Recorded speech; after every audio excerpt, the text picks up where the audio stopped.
All right, last video for the week. This is on Athens and their democracy. So we're getting the Spartan side, and now we're going to get the Athenian side here. Okay. So Athens democracy, the main idea is that this is the culturally rich state of Athens, and they developed democracy. Another thing here, the city-state of Athens was named for its devotion to Athena, the Greek goddess of wisdom. Ancient Athenians developed one of the world's great forms of government. Okay, so two more drawings here. This is your a 9th and 10th drawing. First drawing is going to be on daily life, and the second on democracy, the beginnings of democracy here. Okay, so daily life. The daily lives of people in ancient Athens helped shape their approach in governing. Citizenship was open to adult men who had been born in Athens. Foreign-born residents could live in Athens, however, they did not generally become citizens, vote, or own property, even though they paid taxes and fought in the army. Slaves were at the bottom of society. Athenian women were firmly controlled by their husbands. Wealthy women ran the household and raised children, but they could not go out alone. Poor women had more freedom, but had to work for wages. Children were raised much differently in Athens than in Sparta. Athenians valued education, and boys attended school if their families could afford it. After a well-rounded education, Athenian boys went through 2 years of military training in preparation of citizenship. Athenian girls did not attend school, but they learned household skills at home. Poor children worked from an early age. Okay, and then we can see over here in the art,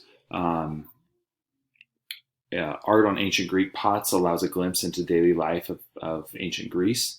Study each pot and then decide what you think the art portrays and compare the ideas of the descriptions of the art below. So you can click on this and kind of see the descriptions here below.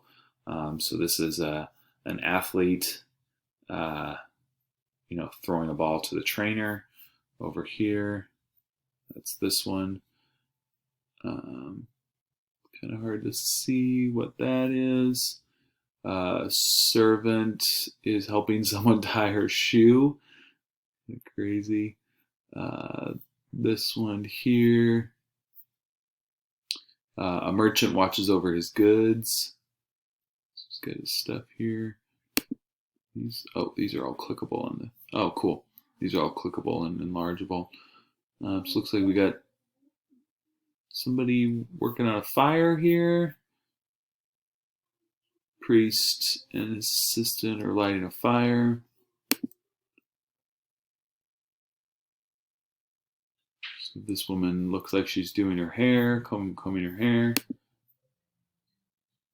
And then this guy has got a trainer, and he looks like he's throwing a discus here. So kind of interesting. Okay. If you want to draw for this one, you draw your own vase with a thing for daily life. That's a perfect one to put in here. Okay. All right. Last one here. Beginnings of democracy. Even as the city-state of Athens thrived, many Athenians felt like they had little voice in their government. Unlike Sparta, Athens replaced its monarchy with an aristocracy.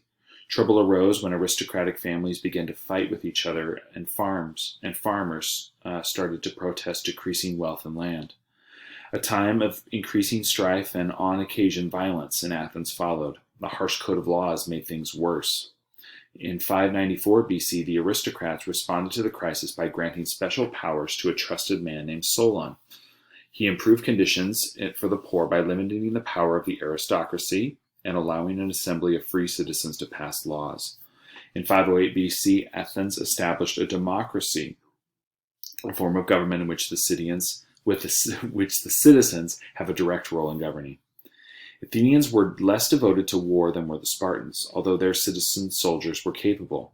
They did not form a professional army. To defend itself, Athens joined forces with other city-states, including Sparta. In 490 BC, the Persians attacked Greece from the east. The resulting war would test the Spartans and the Athenians alike. Okay, so a little bit more on Athenian democracy. Basically, and we'll explore the Pnyx Hill. But basically, the Athenians would meet on a hill. All the citizens could meet. Now, women couldn't be citizens. You had to be an adult male who was born in the city of Athens to be a citizen. So it was a democracy, but not total democracy. Not as open a democracy as we've had in the United States. Now, remember, the United States is almost through 250 years old. Women have only had the right to vote for 100 years, even in the United States. So having a true democracy where all citizens can vote is a really new thing. So even though women weren't allowed to in ancient Athens, it's still a very radical thing to even let men vote, every man vote, and give everybody the right. So when they had an issue, they would meet on the hill. If you showed up that day, you got to vote. And they had to have so many citizens show up. They had to have a quorum of a couple thousand people show up every day. And sometimes they would go round people up and make them come up so that they could get a quorum if people were busy and didn't want to go, or what they were discussing wasn't one of the major things. But having all the people show up on the hill, anybody could give a speech. You could stand up and make a speech putting forth your side of the argument, and then they voted. And so you voted by putting rocks into the jars, into these pots. And so, a black rock would be a no vote, and a white rock would be a yes vote, and then they would count that way.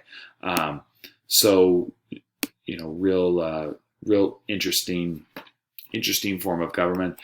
Nobody else did this in the world in any other place and any other time until more modern times. And the reason we're doing it now in the United States is because guys like Thomas Jefferson, James Madison, George Washington, Benjamin Franklin, they studied the ancient Greeks and the Romans and copied their styles of government.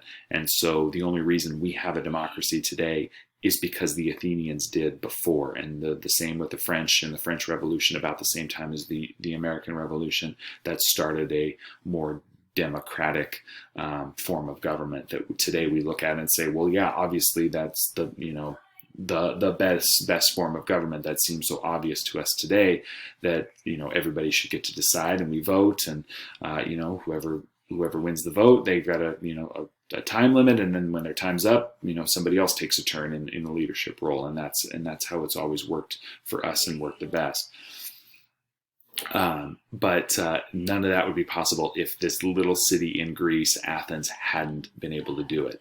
And so next week we're going to talk about the Persians and the invasion of the Persians, and how this really is a victory for democracy, that the Greeks defeat the Persians. Because if the Persians come in and take over and conquer and make Greece one of their kingdoms,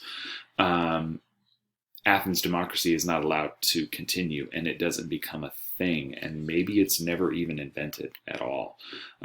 So just a massively important concept and idea in ancient history.